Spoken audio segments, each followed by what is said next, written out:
Hey there everybody, I hope you're okay. I hope you're better than okay. I hope you're fine. So, me here, who else would it be? Here's one for you today. Now, I thought what I would do would talk about a bit of an extended warm-up that I've taken to doing over the years. Now, when it comes to warm-ups and things like that, I think everyone has their own opinion on how much you need to warm up and the kind of thing you should do. And obviously you can just keep on learning these things endlessly. So this is something that I've sort of pulled from my initial days of playing classical guitar, I suppose. So scales, I know, don't you just love them? And if you don't, you should. And here's why. If you're doing, for example, a C major scale, you might do that one of several different ways. So one way would be this. Or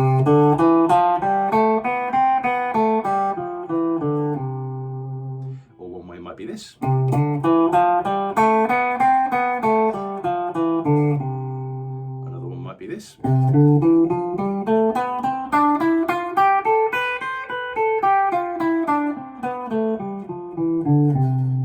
Or even this.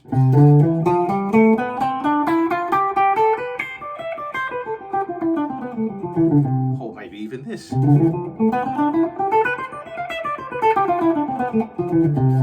Now I could carry on being jolly interesting and just go through every different one humanly possible, but here's one that I really like. Now I say classical, this is just because I started on classical guitar because that's what we had in the house, and the first thing I remember learning for a C major scale that was out of open position was this. One octave in C major, and then obviously descending as well. And if you then want to continue that up the fretboard, start in C, one fret higher or one semitone higher to C sharp or D flat, and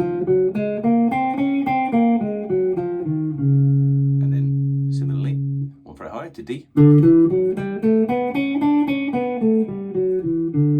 so on and so forth until you run out of neck or until you get to the next C, which is on the 15th fret of the A string.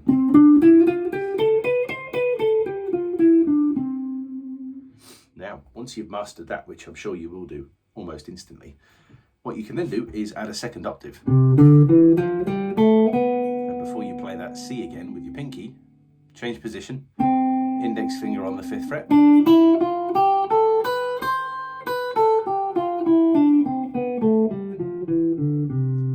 So that would be your C major scale, 2 octaves ascending, 2 octaves descending. And once you've done that, same again, semitone higher, C sharp.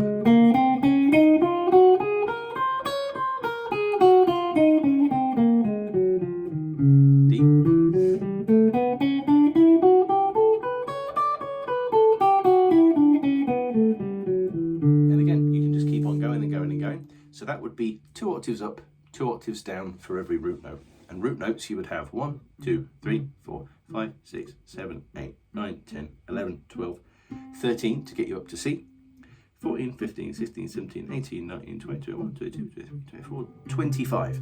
So that would end up giving you 100 octaves. So I call this the 100 octave workout. See if you can work out why. One thing I do like to do is stick it on a bit of overdrive as well, just for a bit of fun.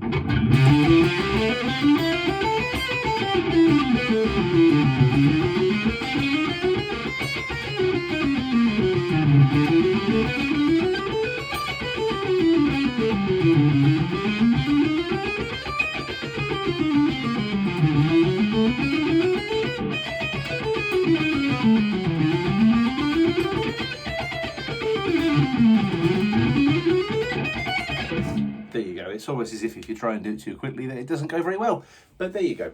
So that's something I like to do each time I play. If I know I've got a really busy day of X, Y, Z and I haven't got tons of time to play, even if I've only got 15 minutes, I can still pull that out.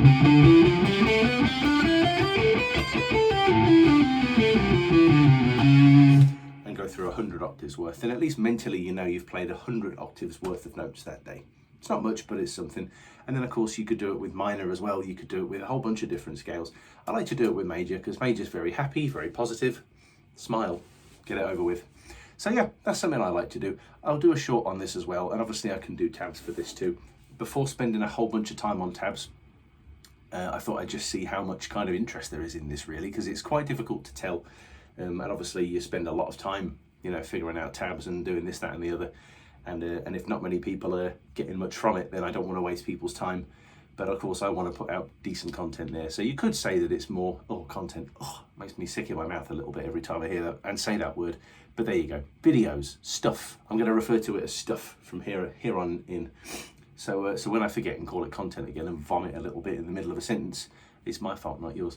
So anyway, let me know if that's helpful, and if there are any other things like that that you'd like. One that I do quite like to do is the Zakk Wylde triplet idea.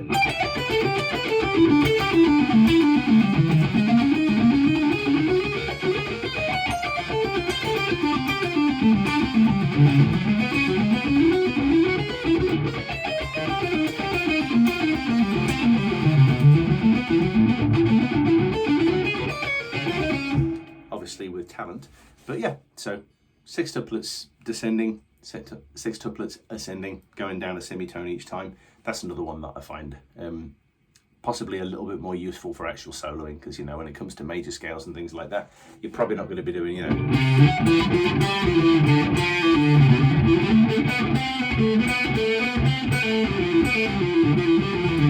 I don't know, you might do if you like to play a bad solo like that was. But when it comes to, you know, more electric rock and metal soloing, I suppose, that's probably more the order of the day. So yeah, let me know if that's helpful. I'll do some shorts on this as well. But I hope that was vaguely useful, and I'll keep on doing more things like this as I gently comb my brain and just find out what's up there. Don't practice too much, you'll only get better.